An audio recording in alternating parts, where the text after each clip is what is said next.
Johara. Welcome back to my channel. So I'm going to do my February wrap up. So as I've mentioned, I was in my first reading slump through some of it, like end of January, beginning of February. So it wasn't that great, like at all. I read like 2.5 books. Actually, not even that. Actually, yeah, I'd say 2.5. Maybe a little bit less than half. Yeah, I did 2 books and then started the third, but it's not even halfway yet, so that's fun. These books are kind of chunky, but I've read chunkier. Look at the later Harry Potter books. That's one for example. But let's see. Moving some. Okay, here they are. I read The Alchemist, which I actually started in January, but then I got into my reading slump. So yeah. But I finished it in February, so I'm counting it. Just like I'm counting this book, because I did technically start it in February, so I did read some of it. This month I'm planning on doing a better reading month, but I'm going to talk more about that in the next video I'm going to film after this one, which will be my March TBR. And so yeah, I'll be looking for that as well. But this was amazing. It's a Harry Potter spin-off about Nicholas Flamel.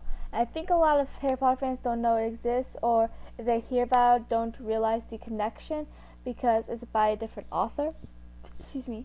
But yeah, so Nicholas Flamel, the creator of the Sorcerer's Stone, well, this is his story, sort of. Some of his story. The Secrets of the Immortal Nicholas Flamel. So that's fun.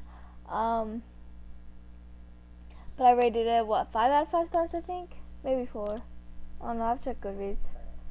I don't know what I want to rate it at this point. I mean, it was great, but it's not Harry Potter good. So I'm thinking about, if I did rate it 5, I'm thinking about changing it to 4, but I'll have to look on Goodreads to see, because I have no idea. But yeah, this is kind of fast-paced, because the action starts pretty soon, and then they're immediately on the run. And they're constantly on the run. Like here, they're running away in America. Second book, they're running away in France. Third book, they're running away in London. So yeah, it's kind of a fast-paced book and action-packed as well. A lot of magic. So if you want more of a story about Nicholas Flamel, and if you're looking for a fast-paced, action-packed fantasy, then this is definitely the book for you, and I do highly recommend it. So that was good. And this, I'll probably also rate 4 out of 5 stars, because I have no idea what I put on Goodreads, if I even remember to rate it. I don't know. We'll see. I need to keep up with Goodreads more, which I'm doing better at than I used to.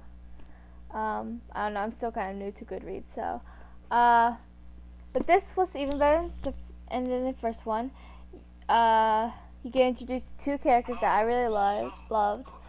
Well, one of them I love. The other one I did like, but I wouldn't say I love him. I just, but it's also really sad because one of my favorite characters that was introduced in the first book gets kidnapped and then by a monster, and then they're trying to free her, and they do, but then some other creature gets out of the water and drags her down. But she's like an immortal. She's part of the next generation elders, which is explained if you read the book. And then and she's also a vampire, so it's not like she could die from drowning, but she's still missing. Even where I'm at in the third book, she's missing, and it makes me sad because I love her and I miss her, and I need more of her sassiness and sarcasm in my life, or I might not survive the rest of the series. I swear, if you find out she's dead, then I'm not going to be happy. I will cry. I almost cried when she disappeared, because no, she can't. She is the strongest and fiercest character on there. So if she doesn't survive, then none of them will. Like, it's just a fact. Which is why they wanted to take her out in the first place, because they knew, the villains knew, that if Scathatch, aka Scatty, wasn't there, then they'd pretty much be defenseless. And yeah, so I'm not happy about that at all. But I hope she's okay. I mean, like I said, she's strong and fearless, so I doubt like something's wrong with her. And then I started this book, and it's honestly, this series is probably all going to be a 4 out of 5 stars, but it also depends on how the story ends up going. Because I did read this series once before.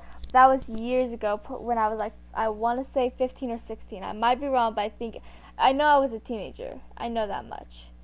Because I remember when I received the first 2 books. I remember that pretty well. My sister and I were having a joint birthday party because money was tight and our birthdays are only like a month apart.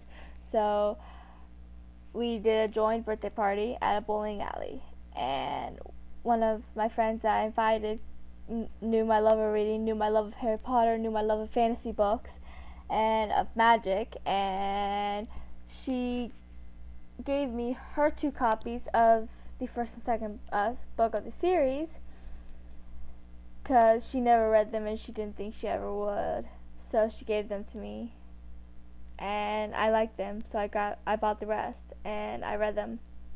But literally the only thing I remember when I decided to reread this was there was twins, and I think I remember something about a prophecy, and obviously Nicholas Flamel and his wife. I remember them, but that's literally all. I didn't remember Scatty or Joan or Saint Nicholas or Dee or Machiavelli or all the other characters. I don't remember any of them. I literally only remembered Sophie, Josh, Nicholas, and Perenelle. And I remember there was a prophecy. I didn't remember what the prophecy was. So yeah, that's fun. But yeah, so I'm definitely going to have to look on Goodreads and see what I did rate them. Because if I rated them 5, I think if I did rate them 5, it was probably only because it is a Harry Potter spin-off. And even though this book is amazing and definitely doesn't belong under 4 stars, is not as good as Harry Potter, so I don't think I want to put it at 5 stars. So I'll probably do 4. And honestly, the entire series is probably going to be 4 stars, but I don't know yet. I'll wait until I finish the series, see if I feel that way. But yeah, so I definitely hope to finish this one soon. I'm going to try to finish it this weekend, actually, and start the 5th one this weekend as well. Because, like I said, I want to have a more productive reading month. But I've also been really tired and stuff from work. I know yesterday I wasn't feeling well. And when I got home, I ate some McDonald's because I didn't have the energy to make anything. Well, that's not the only reason. My mom wanted to buy McDonald's, and I'll never say no to McDonald's. But then after that, I kind of lied down, just watched some TV, and then next thing I knew, I woke up and it was 8 o'clock p.m. And then I look around, I was like, did I really fall asleep? Like, what? But then I checked some notifications, posted a couple things on Twitter, I think, and answered some notifications, and then I lay back down, turned something else on, something different, and I fell asleep. So yesterday was not productive at all. I guess I caught up with sleep, so I guess it was a little productive, but not productive. I don't know what I'm talking about anymore. But yeah, I definitely want this to be a more productive reading month, and I think I've been tired from work, but I'm not gonna let that slow me down. There have been a few days where I wasn't feeling well, but I'm gonna actually go to the doctor's soon, sometime this week or this weekend, because it might be a thyroid issue, because it runs in the family, and I've had this issue my entire life, so I'm gonna get that checked. Hopefully everything's okay, but probably not. We'll see. But yeah, so if I don't update for a few days, that might be it. But I think that's all. That's all I read over the month. It was such a poor reading month. This is my worst reading month ever. I can usually read. I mean, I'm not one of those people that can read like, I don't know, 20 books in a month. I'm not one of those people, and that's because I don't just read. I think a lot of people who can do that are mostly reading, and it's not that I don't want to constantly read. It's that, well, first of all, I have a full-time job. Plus, I also write as a career, so I want to work on my own book, and I like to watch TV as well, but sometimes I watch TV while I write.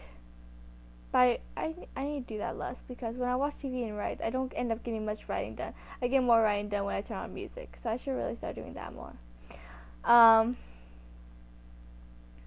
sometimes I just want to watch TV and lie down and do nothing because I'm exhausted from work. So yeah, I don't just read.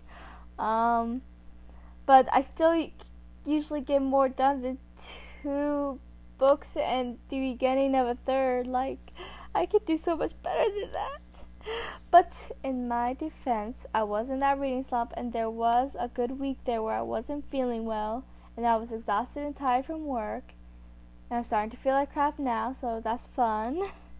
So yeah, that's all for this video, I guess, because that's all I read. And I had planned to make February a good reading month, even though I spent the first 2 weeks not reading.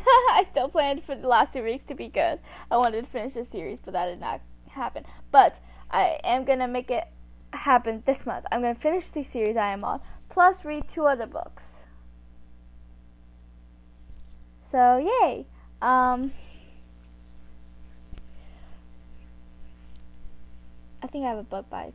Okay, so please like and subscribe and comment how your reading month went of February, and then we will tab below. You can follow me on Goodreads, Bookstagram, and Twitter as Secret Books, and I'll talk to you guys later.